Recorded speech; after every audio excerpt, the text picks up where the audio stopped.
Hello everyone, welcome back to Lakshya academy. आप सभी का स्वागत है इस प्लेटफॉर्म पे जहाँ पे हम प्रैक्टिस कर रहे हैं अपने subject economics for the BPSC TRE 4.0 के लिए, है ना। और ये आपके 1000 एमसीक्यूज की एक सीरीज है ना, जिसमें हम पूरा अपना इकोनॉमिक्स का सिलेबस कवर करेंगे with the help of your MCQs, है ना। और थोड़े थोड़े कॉन्सेप्ट्स भी हम लेते चल रहे हैं। चलिए, आज का जो टॉपिक है, previously we have discuss 3 sets, है ना, यानी कि आपके कुल 75 क्वेश्चंस हो चुके हैं, है ना। तो उसको देख लेंगे और स्टार्टिंग के जो आपके 5-6 टॉपिक्स हैं यूनिट 1 एंड 2 के, उसको हमने कवर कर लिया है। This is your utility and consumer surplus, है ना, यानी कि ये टॉपिक कहाँ का है आपका, जो कंज्यूमर बिहेवियर है आपका, जो इकोनॉमिक्स अर्थशास्त्र में जो आप कंज्यूमर बिहेवियर पढ़ते हैं, तो उसका ये टॉपिक है ना। तो मेन हेडिंग क्या है आपको पता होना चाहिए कि हम कर क्या रहे हैं ना। तो हमको क्या पढ़ना है, कंज्यूमर बिहेवियर पढ़ना है। सबसे स्टार्टिंग में हमने देखा कि व्हाट इज इकोनॉमिक्स, उसकी परिभाषाएं क्या है, अपॉर्चुनिटी कॉस्ट क्या है, पीपीसी क्या है, प्रोडक्शन पॉसिबिलिटी वक्र क्या है, इन सब चीजों को हमने देखा। और ये जो टॉपिक है that is your consumer behaviour, है ना, कि जो आपका कंज्यूमर है वो, तो ये मेन टॉपिक क्या है हमारा, कंज्यूमर बिहेवियर, है ना। तो उसी में हमको पढ़ना है कि कंज्यूमर का जो कंज्यूमर जो परचेजिंग करता है तो वो किन किन चीजों का ध्यान रखेगा। सबसे पहले तो डिमांड जनरेट करने वाला कौन, कंज्यूमर, है ना। डिमांड वो किस बेसिस पे जनरेट करेगा कि उसकी उस वस्तु के लिए, किसी भी गुड्स एंड सर्विसेज के लिए उसकी उपयोगिता क्या है, यूटिलिटी क्या है, उस बेसिस पे आपकी डिमांड जनरेट होगी। ठीक, फिर कंज्यूमर उसके बाद क्या देखेगा, यूटिलिटी चेक करेगा, फिर देखेगा कि उस यूटिलिटी से, उस वस्तु से उसको कितनी सेटिस्फैक्शन मिल रही है ना। सेटिस्फैक्शन के लिए आप क्या बनाएंगे, इंडिफरेंस कर्व बनाएंगे, कॉम्बिनेशंस बनाएंगे कि दो वस्तुएं आपको कितना मैक्सिमम सेटिस्फैक्शन देंगी with in a budget line, है ना। तो आपको करना क्या क्या है, आपको देखना है कि डिमांड क्या है, जो हमने पिछली क्लासेस में देखा, डिमांड देखेंगे, फिर यूटिलिटी देखेंगे, फिर आपको देखना है आईसी कर्व, जिससे आपको क्या पता चलेगा कि कंज्यूमर को सेटिस्फैक्शन कितनी मिलती है, combination of goods and services बनाने से सेटिस्फैक्शन कितना मिला, आईसी कर्व बताएगा, उदासीनता वक्र। फिर आप देखेंगे बजट लाइन, है ना, what is budget line, price constant क्या है वो देखेंगे।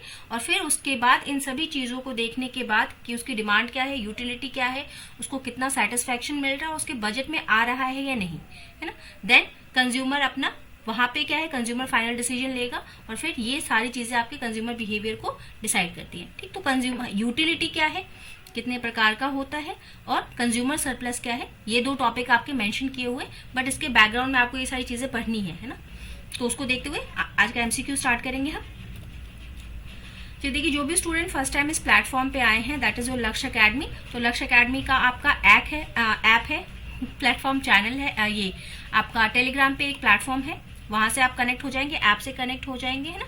सो दैट कि आपको मल्टीपल क्वेश्चंस आपको प्रैक्टिस करने के लिए मिले, है ना, एक्सपोजर मिलेगी, कितने तरीके के क्वेश्चन पूछे जा सकते हैं। जितना प्रैक्टिस करेंगे उतना पता चलेगा, है ना। टॉपिक पढ़ना ही सफिशिएंट नहीं है, तो उसको आप देख लेंगे। This is the WhatsApp number, WhatsApp group के लिए आप वहां भी कनेक्ट हो सकते हैं।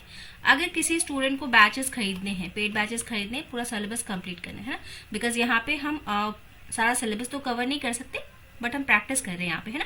तो अगर खरीदना है तो this is the code, Bihar code apply करते हैं तो यू विल गेट 1500 का ऑफ मिलेगा आपको। इसको परचेज करने के लिए आपके पास डिस्क्रिप्शन बॉक्स में एक लिंक है, वहां जाके आप परचेज कर सकते हैं। And this is the WhatsApp number for any query. ठीक है, चलिए आते हैं अपनी क्लास पे, क्लासेस स्टार्ट करते हैं। देखिए, हमको आज मेनली करना क्या है, हमको आज क्वेश्चंस होंगे हमारे कार्डिनल अप्रोच से। कार्डिनल अप्रोच है क्या, किसने दिया, है ना, इसमें किस तरीके से यूटिलिटी को मापते हैं, किस तरीके से मेजर करते हैं। फिर आपका ऑर्डिनल अप्रोच क्या है, देन आपका कंज्यूमर सरप्लस क्या है ना। तो इतनी सारी चीजों पे आधारित ये आज का एमसीक्यू है आपका। चलिए, तो सबसे पहला क्वेश्चन कहता है कि according to the cardinal utility approach the law of demand holds primarily because, है ना, कि कार्डिनल उपयोगिता दृष्टिकोण के अनुसार मांग का नियम मुख्य रूप से इसलिए लागू होता है क्योंकि, है ना। सबसे पहले कार्डिनल यूटिलिटी का अप्रोच दिया किसने, ये दिया आपका मार्शल सर ने। ठीक है, कभी कभी ये भी क्वेश्चन आ जाता है, अगर बहुत इजी पूछना हो तो आपसे पूछ लेगा कि ये अप्रोच फर्स्ट टाइम दिया किसने, तो सर मार्शल ने दिया है। याद रखेंगे कि मार्शल का आपका कार्डिनल अप्रोच है। तो बताएंगे क्यों लॉ ऑफ डिमांड इसमें होल्ड करता है कार्डिनल अप्रोच में। फर्स्ट ऑप्शन ए है आपके पास, the substitution and income effect work in opposite direction, है ना, कि प्रतिस्थापन और जो आपका आय का प्रभाव है वो दोनों विपरीत दिशा में काम करते हैं। Marginal utility of money remains constant, money की जो मार्जिनल यूटिलिटी है, सीमांत उपयोगिता पैसे की, वो कांस्टेंट रहती है आपकी। Marginal utility of commodity diminishes, commodity की मार्जिनल यूटिलिटी जो है आपकी किसी भी वस्तु की वो घटती है। या फिर आपका consumer equilibrium is determined by the indifference curve, या फिर आपका जो उपभोक्ता संतुलन है वो उदासीनता वक्र द्वारा निर्धारित होता है ना।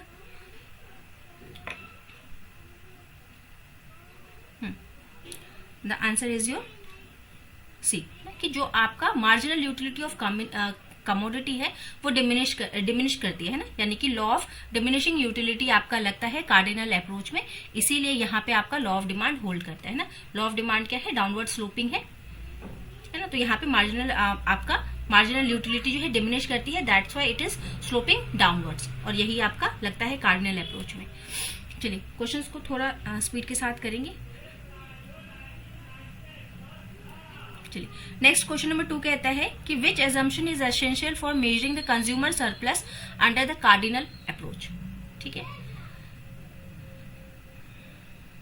ऑप्शन है आपके पास, rational behaviour of the consumer, utility is measurable in cardinal numbers, indifference curve are convex and marginal rate of substitution diminishes, यानी कि marginal MRS marginal rate of substitution जो है वो डिक्रीज करता है इसलिए।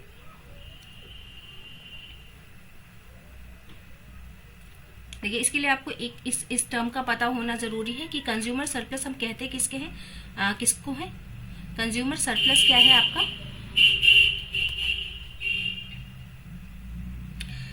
देखिए कंज्यूमर सरप्लस वो पैसा है जो कि कंज्यूमर सरप्लस किसको दर्शाता है आपको, कंज्यूमर सरप्लस दर्शाता है कि अगर कंज्यूमर को टोटल यूटिलिटी उस वस्तु से, उस कमोडिटी से अगर उसको यूटिलिटी ज्यादा मिलती है और उसको पैसे कम पे करने पड़ते हैं, तो दैट इज जो कंज्यूमर सरप्लस है ना, कि कंज्यूमर का यहाँ पे बेनिफिट हो रहा है। तो कंज्यूमर सरप्लस का मतलब आप ध्यान रखेंगे कि कंज्यूमर को जो एक्स्ट्रा यूटिलिटी मिल रही है ओवर द प्राइस ही और शी इज पेइंग, है ना, कि जो वो पेमेंट कर रहा है, यानी कि इसको दूसरे शब्दों में क्या कहा जाता है, विलिंगनेस टू पे, जितनी उसकी इच्छा है पे करने की और जो वो एक्चुअल पेमेंट करता है, दोनों में जो डिफरेंस है वो क्या है, उसका एक्स्ट्रा बेनिफिट है, एक्स्ट्रा यूटिलिटी है, यानी कि जो उपभोक्ता है उसको यूटिलिटी ज्यादा मिल रही है और उसको प्राइस कम पे करना है।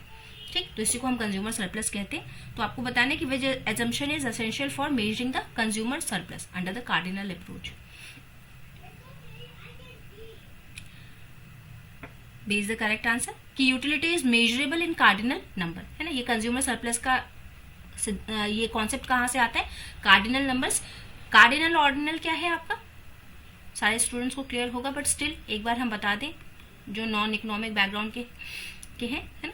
तो देखिए कार्डिनल मतलब क्या है कि कार्डिनल जहां पे हम नंबर्स में किसी चीज को नाप सकते हैं तो उसको कार्डिनल बोलेंगे। ऑर्डिनल क्या है, जहां पे आप प्रेफरेंसेस देते हैं, जैसे कि आपसे अगर किसी ने पूछा कि आप चाय लेना पसंद करेंगे या कॉफी, है ना, तो वहां पे जो आप आंसर देंगे वो क्या है, ऑर्डिनल है, प्रेफरेंस देते हैं आप, है ना, ऑर्डर देते हैं कि नहीं हमें चाय ज्यादा पसंद है एज कम्पेयर टू कॉफी, तो दिस इज ऑर्डिनल अप्रोच। यहाँ पे आप कोई नंबर में मेजरमेंट नहीं करते, कार्डिनल में आप मेजरमेंट करते हैं ना। तो यहाँ पे जो ये कंज्यूमर का जो सरप्लस आप नापेंगे वो मेजरमेंट के बेसिस पे नापते हैं, ठीक, तो इसलिए ये आंसर है। Next question number 3, the marginal utility of money increases, the consumer surplus will do what.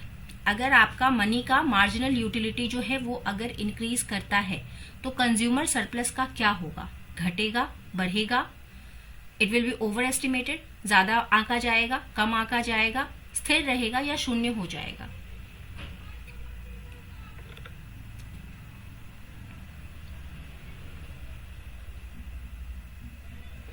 तो मार्जिनल यूटिलिटी मनी की अगर इंक्रीज करेगी तो ऑब्वियसली आपका कंज्यूमर सरप्लस क्या है, अंडर एस्टिमेट हो जाएगा, है ना, अंडर एस्टिमेट कर देंगे हम उसको, ठीक, कम अनुमानित किया जाएगा ये।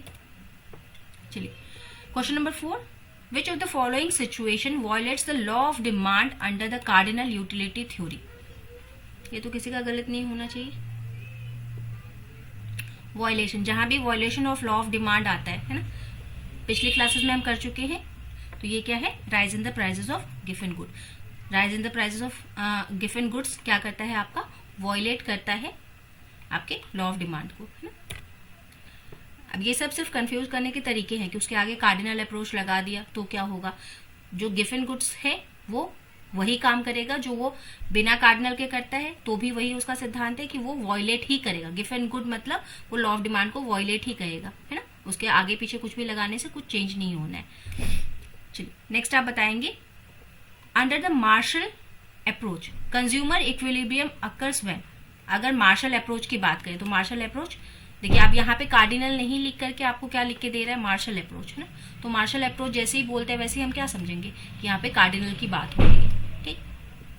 तो कह रहा है कि under Marshall's approach consumer equilibrium कब रीच करेगा आपका, है ना, when marginal utility of commodity X by its price is equal to marginal utility of product Y by its price, marginal rate of substitution is equal to प्रतिस्थापन कितना हो जाए आपका, कमोडिटी एक्स का price divided by commodity Y का price, या फिर IC उदासीनता वक्र indifference curve is tangent to the budget line, या फिर आपका इक्विलिब्रियम पूछ रहा है आपसे, या फिर marginal utility of commodity X is equal to marginal utility of commodity Y, है ना। एक्स और वाई जो वस्तुएं हैं उन दोनों का जो आपका सीमांत उपयोगिता है वो बराबर हो जाए तब, कब आपका कंज्यूमर इक्विलिब्रियम आएगा, कार्डिनल अप्रोच में, है ना। ए इज द करेक्ट आंसर, है ना। देखिए थोड़ा सा ध्यान रखेंगे, है ना, कभी अभी फिर इसका एक बार ये आपसे कार्डिनल में भी पूछ सकता है, ऑर्डिनल में भी पूछ सकता है। तो अगर आपसे कार्डिनल की बात करेगा तो कार्डिनल के लिए फॉर्मूला यहाँ पे है marginal utility of commodity X by its price, है ना। लेकिन यही अगर ऑर्डिनल में आपसे पूछा जाएगा, दोनों नोट डाउन कर लेंगे, अगर कॉन्सेप्ट क्लियर है एंड इट्स ओके, जिनको नहीं पता है वो एक बार यहाँ पे लिख लेंगे, है ना, क्योंकि क्वेश्चन मल्टीप्लाई होते तो इसलिए लिखा नहीं है, यहीं पे एक ही क्वेश्चन में दोनों कॉन्सेप्ट दे देते हैं ना, कि जब आपका कार्डिनल अप्रोच में अगर आप बात करेंगे तो कंज्यूमर का इक्विलिब्रियम कब आता है, इस स्थिति में, है ना, जब मार्जिनल यूटिलिटी की बात होगी यानी कि कार्डिनल। जब मार्जिनल रेट ऑफ सब्स्टिट्यूशन की बात होगी तो कैसा है आपका, ऑर्डिनल अप्रोच है, ठीक है। वहां पे price of commodity X by price of commodity Y, यानी कि दोनों पूर्णतः प्रतिस्थापित किए जा सकते हैं ना, यहाँ पे हम प्रेफरेंस लेंगे। नेक्स्ट आएंगे question number 6, in ordinal approach the law of demand is explain mainly by. अभी हमने कार्डिनल में देखा था, अभी हमको ऑर्डिनल में देखना है, ठीक। तो ऑर्डिनल में आपको बताना है कि जो आपका लॉ ऑफ डिमांड है वो कैसे एक्सप्लेन होता है। लॉ ऑफ डिमिनिशिंग यूटिलिटी, ये तो अभी आपने देखा, कार्डिनल का है तो ये तो होगा नहीं। Price effect, income effect alone, या फिर marginal utility of the money. धन की सीमांत उपयोगिता, केवल आय का प्रभाव देखेंगे, मूल्य का प्रभाव देखेंगे, या घटती हुई मार्जिनल यूटिलिटी यानी कि सीमांत, जो आपका सीमांत उपयोगिता है उसका नियम लगाएंगे ऑर्डिनल में।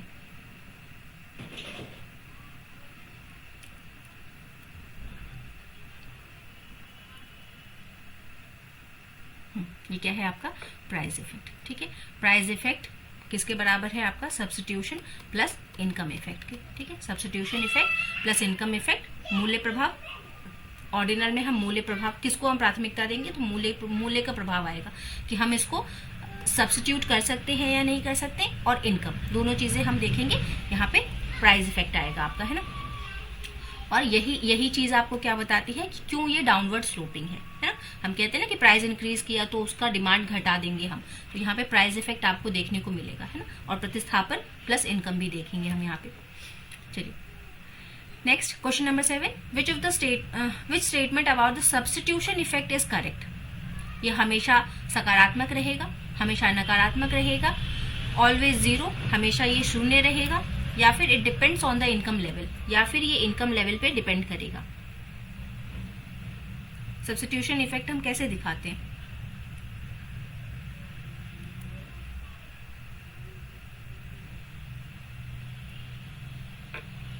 ऑलवेज नेगेटिव है।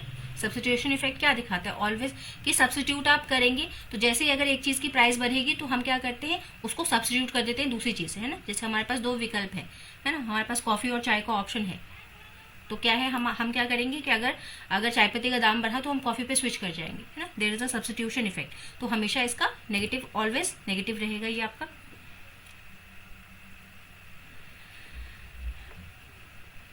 Next question number 8, a given good violates the law of demand because of what? एक गिवन वस्तु मांग के नियम का उल्लंघन करती है, क्यों? प्रतिस्थापन प्रभाव सकारात्मक होता है, आय प्रभाव प्रतिस्थापन प्रभाव से अधिक होता है, दोनों प्रभाव नकारात्मक होते हैं, या उपयोगिता मापने योग्य नहीं होता। किस लिए आपका जो है, आपका जो गिवन गुड है वो किस लिए वायलेट करता है आपका लॉ ऑफ डिमांड को?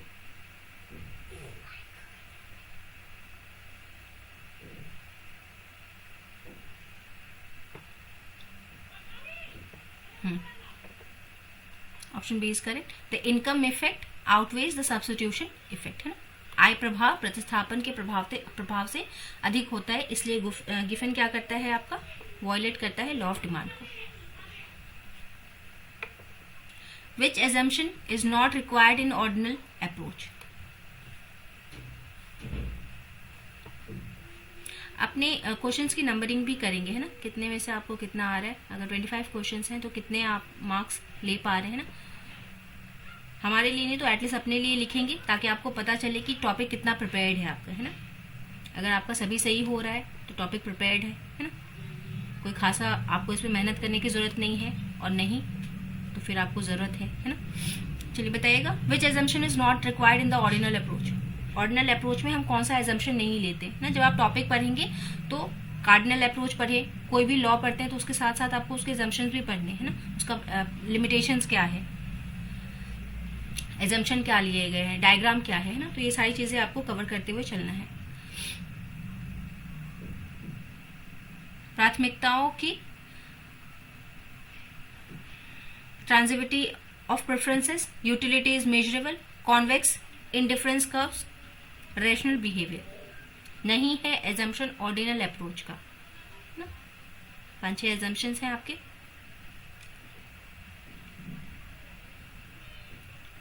देखिए ये नहीं होगा ना, देखने में ऑप्शंस लग रहे होंगे आपको थोड़े हार्ड से, बट अगर आप देखेंगे तो ऑर्डिनल में हम क्या करते हैं, ऑर्डिनल में हम प्रेफरेंस देते हैं, यूटिलिटी को कभी हम मेजर करने की बात नहीं करते हैं ना। और यूटिलिटी को मेजर आप किस यूनिट में करते हैं, यूटिल्स में, ठीक ना। चलिए, indifference curve represents what? IC जो है आपका,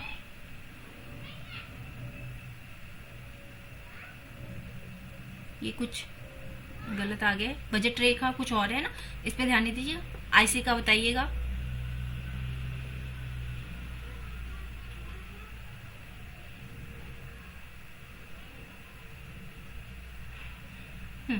इसको देखेंगे, इंडिफरेंस कर्व आपको क्या बताता है? Equal income combination, equal cost combination, equal satisfaction combination, या इक्वल प्रोडक्शन कॉम्बिनेशन?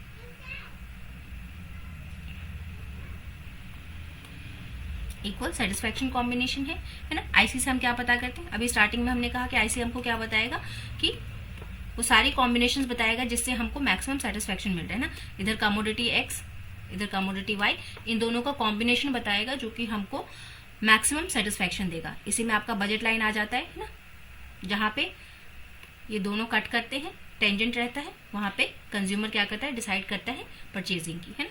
तो इसको देख लेंगे। बजट रेखा, बजट रेखा आपको क्या दिखाती है?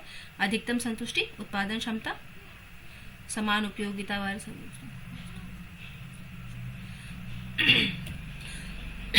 नेक्स्ट आएंगे, which of the following is a criticism of Marshallian consumer surplus? जो मार्शल ने कंज्यूमर सरप्लस दिया आपका, है ना, यानी कि कार्डिनल अप्रोच के बेसिस पे, उसका क्रिटिसिज्म क्या है, किस बात पे उसको नकारा गया?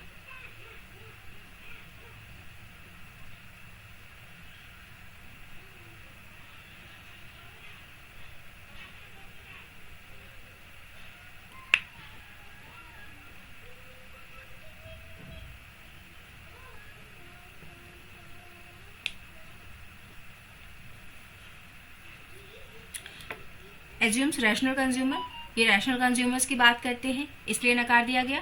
Assumes a constant marginal utility of money, MU को कांस्टेंट बताया गया, है ना, कि इसका जो मार्जिनल यूटिलिटी है वो कांस्टेंट रहता है मनी का। तो ये तो अच्छा। एज्यूम्स अ डिमिनिशिंग मार्जिनल यूटिलिटी, कार्डिनल वाला डिमिनिशिंग यूटिलिटी को यूज करता है, या फिर it uses the indifference curve. किस लिए इसकी आलोचना की गई? ये क्योंकि constant marginal utility of money को एज्यूम करता है। इसी बात पे इसका क्या है, क्रिटिसिज्म किया गया कि मनी का जो है आपका यूटिलिटी जो है वो कांस्टेंट नहीं हो सकता है, हम ये एज्यूम करके नहीं चल सकते। तो इसी बात पे इसको नकार दिया गया। ठीक। Question number 40, if the price of commodity falls, अगर किसी कमोडिटी का प्राइस फॉल करता है तो कंज्यूमर सरप्लस का क्या होगा? ऑलवेज डिक्रीजेस, डिक्रीज कर जाएगी, रिमेन्स कांस्टेंट, स्थिर रहेगी, इंक्रीज करेगी या बिकम जीरो, शून्य हो जाएगी, बढ़ेगी, स्थिर रहेगी या फिर हमेशा घटती है। अगर आपका किसी कमोडिटी का प्राइस अगर फॉल करेगा तो क्या होगा?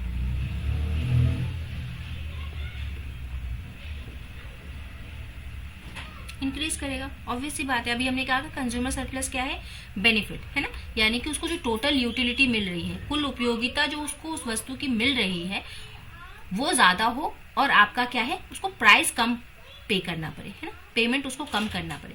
जैसे कि फॉर एग्जांपल मानिए कि अभी आप टैरिफ्स लेते हैं, मोबाइल रिचार्ज कराते हैं, है ना, मान लीजिए कि मोबाइल कंपनी ने आपको, अगर आप मान लीजिए 799 का रिचार्ज कराते हैं, ठीक, और कंपनी ने आपको क्या किया, अभी आपको अनलिमिटेड टॉक टाइम मिलता है और 1.5 GB डाटा मिलता है, ठीक, बट मान लीजिए कि इसी 1.5 GB को कंज्यूमर ने अगर 2 GB कर दिया विदाउट चेंजिंग द प्राइस, तो यहाँ पे क्या है, आपको कंज्यूमर सरप्लस मिल रहा है ना, यानी कि कंज्यूमर को जो यूटिलिटी मिल रही है उतने ही प्राइस में वो ज्यादा है ना, price is same but the utility is increased. तो यहाँ पे क्या हुआ कि अगर इसका प्राइस फॉल करा दे कंपनी, है ना, 750 इसको कर दे, तो भी कंज्यूमर सरप्लस क्या हुआ, इंक्रीज हो गया, यूटिलिटी उसको ज्यादा मिल रही है, तो ये क्या है, ऑलवेज मतलब इंक्रीज करेगा इस केस में।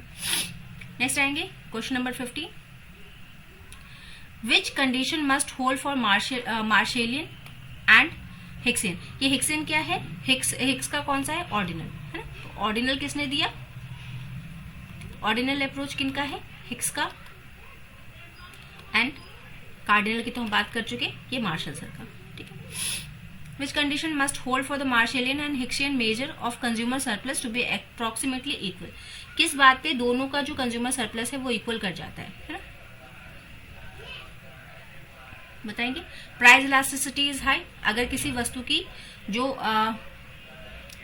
कीमत की लोच है ना, यानी कि डिमांड में जो चेंजेस आ रहे हैं प्राइस चेंज की वजह से, अगर वो आपका हाईली इलास्टिक है, मतलब बहुत ज्यादा चेंजेस आ जाता है थोड़े प्राइस को चेंज करने पे, तो वो अगर बहुत हाई है। Marginal utility of money is constant, income effect is zero, substitution effect is zero. किस स्थिति में दोनों का कंज्यूमर सरप्लस बराबर आ जाएगा, किसी भी तरीके से आप निकालें, कार्डिनल या ऑर्डिनल। कार्डिनल में हमने क्या देखा, एमयू की बात करते हैं, सीमांत उपयोगिता की, और हिक्स वाले में हम क्या करते हैं, प्राइस इफेक्ट की बात करते हैं ना। याद रखेंगे ये सारी चीजें। बताइए कब दोनों एक जैसे हो जाएंगे,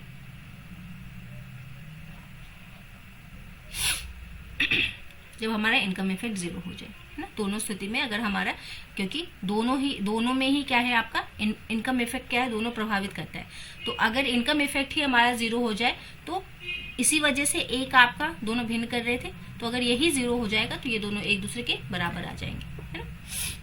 नेक्स्ट आएंगे, consumer surplus in ordinal approach is represented by. Ordinal approach में आपका कंज्यूमर सरप्लस किस तरीके से दिखाया जाता है, किस तरीके से आपका रिप्रेजेंट होता है। Area under the demand curve and above the price curve, price line sorry, difference between the total utility and price, area between two indifference curves, दो इंडिफरेंस कर्व के बीच का एरिया, या फिर area under the marginal utility curve का ordinal approach में।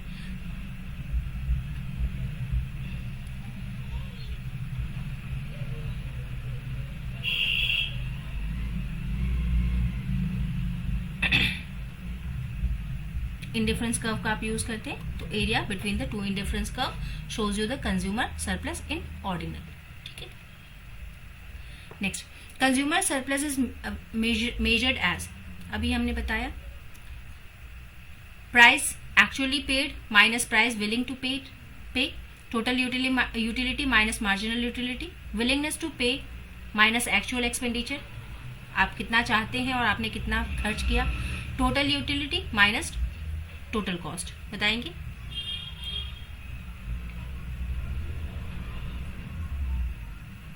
ये क्या था आपका कि आप कितना देना चाहते हैं और आपको एक्चुअल में कितना देना पड़ रहा है ना।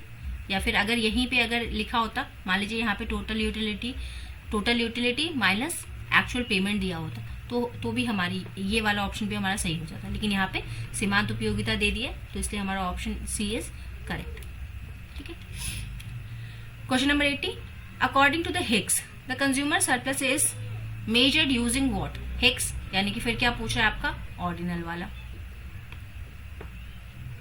कैसे हम मेजर करेंगे? मार्जिनल यूटिलिटी ऑफ मनी के हिसाब से, टोटल यूटिलिटी वक्र के हिसाब से, कंपनसेटिंग वेरिएशन के हिसाब से, या यूटिल के हिसाब से।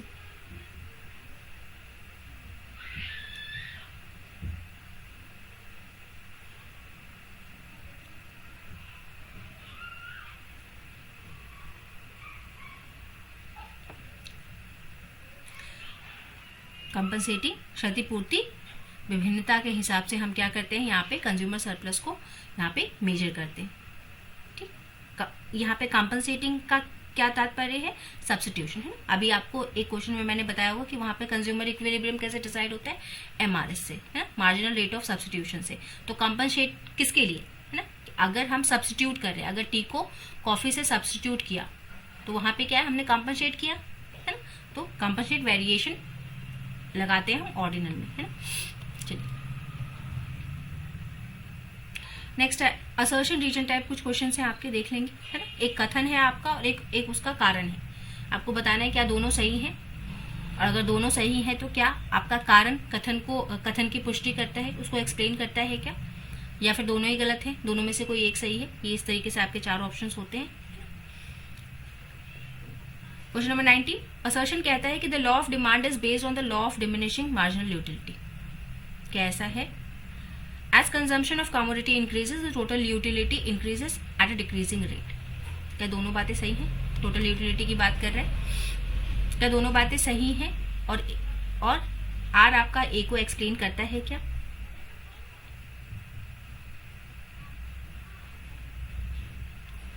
दोनों ही बातें सही हैं, और आर जो है वो ए को एक्सप्लेन भी करता है। कह रहा है कि law of demand is based on the diminishing utility, एकदम सही है ना, डाउनवर्ड स्लोप रहता है उसका। और ऐसा क्यों है? क्योंकि टोटल यूटिलिटी जो है वो इंक्रीज करता है एट अ डिक्रीजिंग रेट, है ना। वो इंक्रीज करेगा जब तक मार्जिनल यूटिलिटी बढ़ेगा तब तक तो वो इंक्रीजिंग रेट से इंक्रीज करेगा, और जब वो नेगेटिव भी अगर हो जाता है तो भी वो इंक्रीज ही करता है, लेकिन डिमिनिशिंग रेट से, है ना। चलिए question number 20, the marshals law of demand assume the constant marginal utility of money. क्या ऐसा था? मार्शल क्या मार्जिनल यूटिलिटी ऑफ मनी को कांस्टेंट मानते हैं, और दूसरा उसका कारण कि if marginal utility of money changes the consumer surplus can not be measured. और अगर ऐसा करते हैं हम, तो अगर जो मार्जिनल यूटिलिटी ऑफ मनी अगर बदलती है तो वहां पे हम कंज्यूमर सरप्लस को मेजर नहीं कर पाएंगे। क्या ये दोनों बातें सही हैं?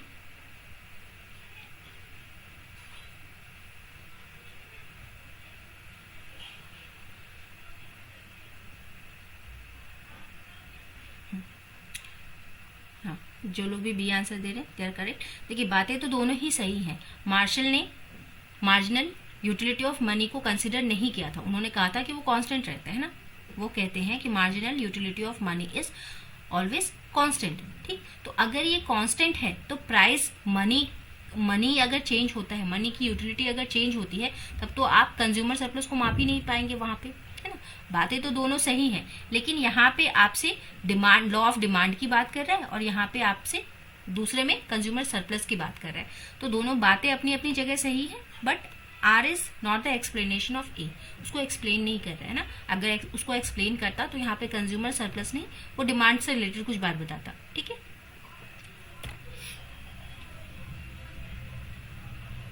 Next question number 21, the consumer equilibrium in Marshallian analysis occurs when marginal utility of product X by its price is equal to marginal utility of product Y.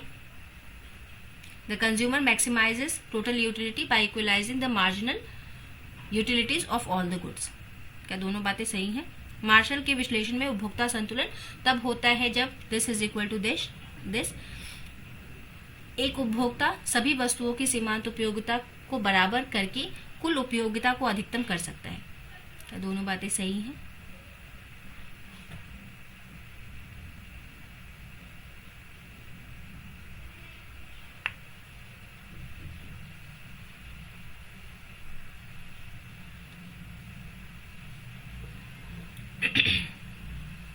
Again आपका बी है। देखिए दोनों बातें अपनी अपनी जगह सही है ना, लेकिन ये इसका एक्सप्लेनेशन नहीं है ना? यहाँ पे consumer maximises its utility by equalising the marginal utility of all the goods ना। देखिए यहाँ पे कंज्यूमर मैक्सिमाइज तो कर लेगा यूटिलिटी को, दो चीजों की यूटिलिटी को कंपेयर करके वो अपना यूटिलिटी तो मैक्सिमाइज कर सकता है, लेकिन अगर उसको इक्विलिब्रियम चाहिए तो इक्विलिब्रियम में उसको क्या करना होगा, प्राइस को भी देखना होगा। सिर्फ यूटिलिटी को देख के वो काम नहीं बना सकता है ना। तो यहाँ पे अगर प्राइस भी लिखा होता, प्राइस एडजस्टेड मार्जिनल यूटिलिटी की अगर ये बात करता, तो फिर हम यहाँ पे क्या करते, तो फिर ये इसका एक्सप्लेनेशन भी हो जाता है। लेकिन यहाँ पे इसने प्राइस की बात कहीं नहीं की, सिर्फ उपयोगिता की बात की। तो उपयोगिता से सिर्फ आप उपयोगिता से कंज्यूमर इक्विलिब्रियम नहीं पा सकते है ना, आपको वहां पे मैक्सिमम सेटिस्फेक्शन भी चाहिए, प्लस उसका प्राइस भी आपको देखना है ना, कि कम दाम में ज्यादा से ज्यादा यूटिलिटी हमको मिल रही है या नहीं मिल रही है। Okay, question number 22, the law of demand can be explain without measuring utility. क्या लॉ ऑफ डिमांड को हम बिना यूटिलिटी मापे एक्सप्लेन कर सकते हैं? The substitution effect of price change is always negative. Substitution effect of price हमेशा negative होता है। क्या दोनों बातें सही हैं आपकी? कोई गलत है क्या?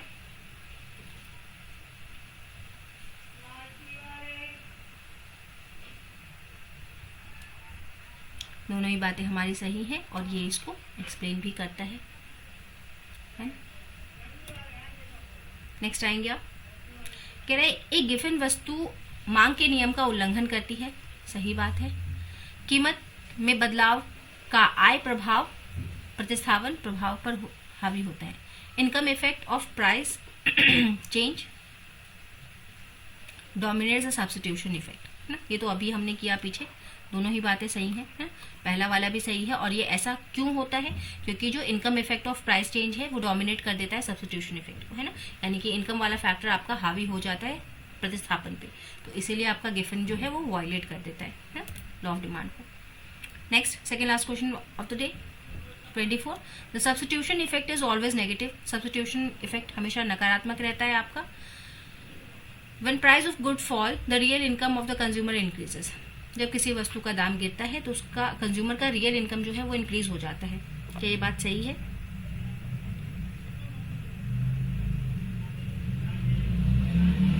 ये हमेशा नेगेटिव है, ये हमको पता है। अभी इससे रिलेटेड हमने क्वेश्चन भी देखा कि सब्स्टिट्यूशन इफेक्ट जो है आपका वो हमेशा नेगेटिव रहता है।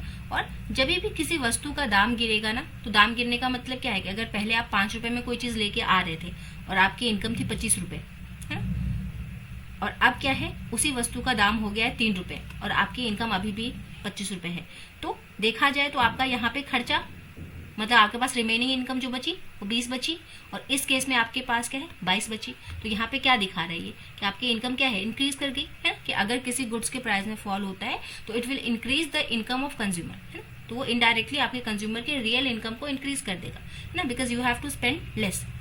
ठीक, तो दोनों ही बातें हमारी सही है, बट ये इसको एक्सप्लेन नहीं कर रहा, बात तो सही है बट एक्सप्लेन नहीं कर रहा है। ये दोनों अलग अलग बातें कर रहे हैं और दोनों ही सही हैं आपकी। लास्ट क्वेश्चन, कह रहे the Marshallian and Hicksian measures of consumer surplus are equal when the income effect is negligible. इससे संबंधित भी क्वेश्चन किया है आपने, गलत मत कीजिएगा।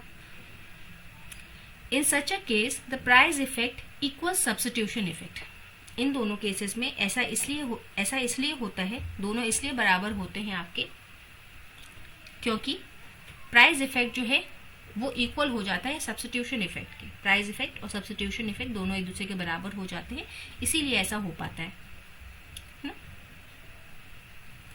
ऑब्वियसली बात है, अभी आपको एक इक्वेशन दिखाया था मैंने कि प्राइस इफेक्ट, ये कहाँ पे हम बात करते हैं प्राइस इफेक्ट की, ऑर्डिनल वाले में, है ना, जहाँ पे हम सब्स्टिट्यूशन प्रतिस्थापन लगाते हैं। वहां पे हमारा PE is equal to what, P is equal to what था आपका, substitution effect plus income effect था हमारा, है ना। अगर इनकम इफेक्ट हट गया, नेग्लिजिबल हो गया या जीरो हो गया, तो वहां पे क्या है आपका price effect and substitution effect दोनों आपका क्या है बराबर हो जाते हैं। तो इसीलिए आपका ये छोटी छोटी बातें नोट कर लेंगे आप, तो ये क्या है हमारा, दोनों ही बातें हमारी यहाँ पे सही होती है। तो दीज आर द 25 क्वेश्चंस, आपके 25 क्वेश्चंस हैं इस टॉपिक के। रिवाइज कर लेंगे, देखेंगे अपना स्कोर लेवल कि आप कहाँ पे हैं, है ना, कितना आपने सही किया है, क्या किया है, उसको आप देख करके और फिर अपनी प्रिपरेशन कंटिन्यू रखेंगे। ठीक है, thank you for the day.